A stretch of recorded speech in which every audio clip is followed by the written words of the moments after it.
my son phoned me. What did he say to you? He said, Leanne is gone. That was the words. I'd say it was just after midnight. We just after going, just kind of going to sleep, like, you know what I mean? And he said, Dad, Leanne is gone. I said, gone where? Gone where? Like, you know what I mean? He said she's gone. So he couldn't get her over his mouth, do you know what I mean? So you can imagine after just kind of waking up and, you know, you're getting this phone call, like, you know, and, you know, it's just a dream, you know, so that was it. That was the phone call we got. He threw the phone. No, he shouted. He says, "Gone where, Anthony?" And he says, there was a guard alongside him at this stage. And we didn't know that, but he was telling him. He said, you have to tell him, you know. So he said, she's dead, Dad.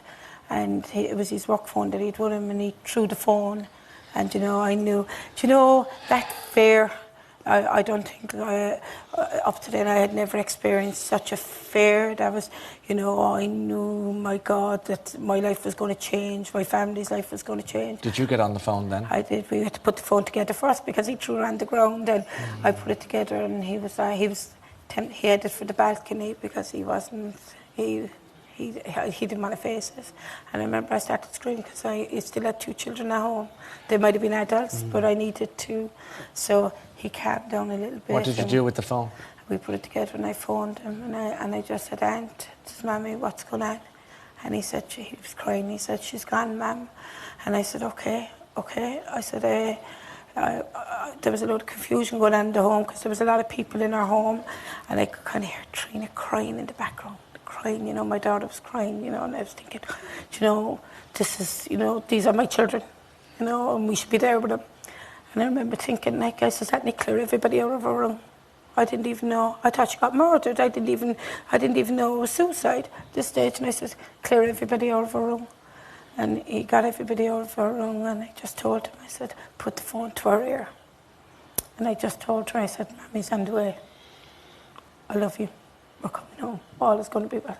We're going to be okay. And my son took back the phone, and I said, Aunt, he said, there's a guard here that needs to speak to you. The guard came on the phone, and he said, Mrs. Wolfe, I'm so sorry about your loss.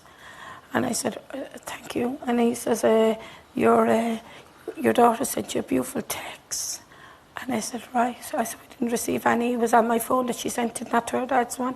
So I said, no, I didn't get any text. He said, I will talk to you when you come home. And at that stage, he put my son back on, and I said, Anthony, what happened? And he said, Ma'am, he said, they think she took tablets. And I said, well, why? And he said that she left a note, and they found a note, and I thought, you're thinking in your brain, like, you know, what tablets for what? You know what I mean? And you kind of, because who thinks of suicide? You know what I mean? We didn't get no warnings, you know, there was no little signs.